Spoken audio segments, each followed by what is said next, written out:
Hello friends, welcome to competitive exam learning channel.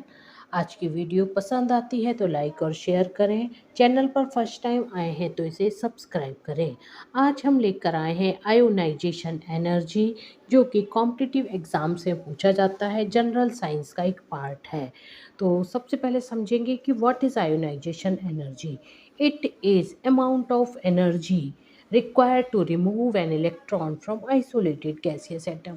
यानी कि किसी गैसियस परमाणु से इलेक्ट्रॉन को बाहर करने के लिए हमें उसे ऊर्जा देनी होती है। ये ऊर्जा की मात्रा ही हमारी आयोनाइजेशन एनर्जी है। इसे हम आयनन ऊर्जा भी कहते हैं। और देखिए यहाँ पर जैसे कि एक्स गैसियस एटम है, इसको हमने एनर्जी दी और कैटायन बन गया और साथ में एक इलेक्ट्रॉन बाहर आ गया। इसके बाद में आयोनाइजेशन एनर्जी को हम हमेशा आई से दर्शाते हैं और आयोनाइजेशन एंथैल्पी भी कहते हैं। इसे एक्सप्रेस करने के लिए यानी क्वांटिटी को शो करने के लिए यूनिट यूज़ होती है इलेक्ट्रॉन वोल्ट या जूल या किलो जूल पर मोल या किलो कैलोरी पर मोल। आयोनाइजेशन एनर्जी को अप्लाई करने के बाद कैटायन बनता है। आयोनाइजेशन एनर्जी तीन टाइप की है।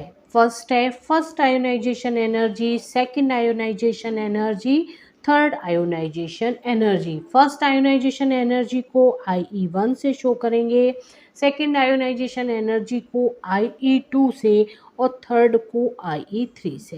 यानी कि जब किसी एटम से परमाणु से फर्स्ट इलेक्ट्रॉन को रिमूव करने के लिए जो एनर्जी लगी, ये हमारी फर्स्ट आयोनाइजेशन एनर्जी है। अब कैटायन बन गया। अब आपने कहा कि हमें सेकंड इलेक्ट्रॉन भी बाहर करना है, तो उस कंडीशन में यानी कैटायन से मोनोकैटायन से इलेक्ट्रॉन को रिमूव करने के लिए जो एनर्जी चाहिए, that is second ionization energy. अब बाई कैटायन बन गया यानी दो पॉजिटिव चार्ज हो गए। अब आप कहते हैं कि हमें थर्ड इलेक्ट्रॉन भी बाहर करना है, यानी amount of energy required to remove third electron from bication। Third electron को बाइकेटायन से बाहर करने के लिए जो एनर्जी चाहिए वो थर्ड आयोनाइजेशन एनर्जी है। आयोनाइजेशन एनर्जी की वैल्यू कई फैक्टर्स पर डिपेंड करती है, जैसे कि साइज ऑफ एटम। जैसे जैसे एटम का साइज बढ़ता है वैसे वैसे आयोनाइजेशन एनर्जी की वैल्यू कम हो जाती है। क्यों? क्योंकि हमारा इलेक्ट्रॉन न्यूक्लियस से दूर होता जाता है, अब उसका रिमूवल आसान हो जाता है।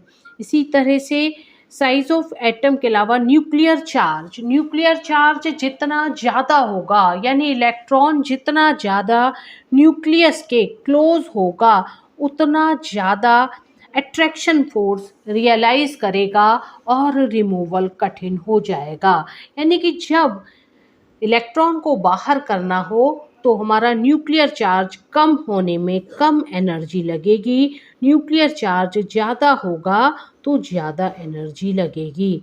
थर्ड फैक्टर है शील्डिंग इफेक्ट, यानी कि जो इनर शेल के इलेक्ट्रॉन्स होते हैं वो आउटर शेल पर शील्डिंग इफेक्ट डालते हैं, तो शील्डिंग इफेक्ट भी आयोनाइजेशन एनर्जी की वैल्यू को अफेक्ट करता है।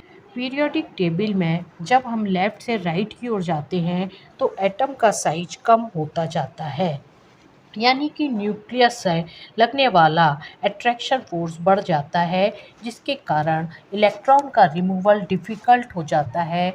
इट मीन्स आयोनाइजेशन एनर्जी की वैल्यू बढ़ती जाती है।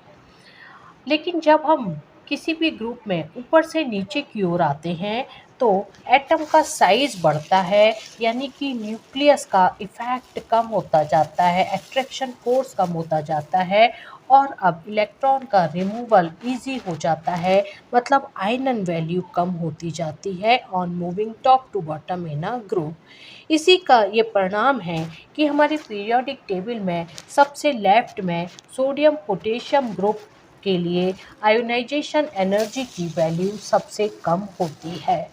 वहीं दूसरी तरफ जो सबसे राइट में प्रेजेंट हैं ज़ीरो ग्रुप इनर्ट गैसेस, उनके लिए आयोनाइजेशन एनर्जी की वैल्यू इतनी ज़्यादा होती है कि उनका आयनन संभव ही नहीं है। आई होप ये वीडियो आपके लिए यूज़फुल होगी। यदि कोई क्वेरी हो तो कमेंट बॉक्स में कमेंट कीजिए। Thank you.